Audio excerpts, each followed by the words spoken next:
so I was coming around, but then I was coming under my leg at the end. Okay, so I'm gonna face this way and make that my front.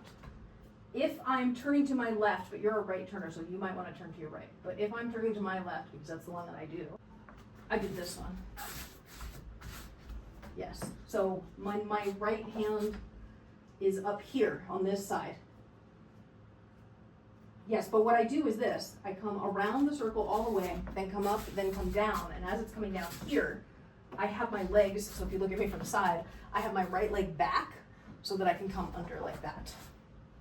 So in flow, right here, it would be, I'm doing the anti-spin, now I do the in-spin, I turn left, up, over the top, come under the leg, and exit. And then what you can do is you can go back into the behind the back cap like this. So if I'm here like this, I would turn, when the right hand is in the left position there, that's where I initiate the turn to the left. So here we go, I'll turn, around, under the leg, and then behind the back cap.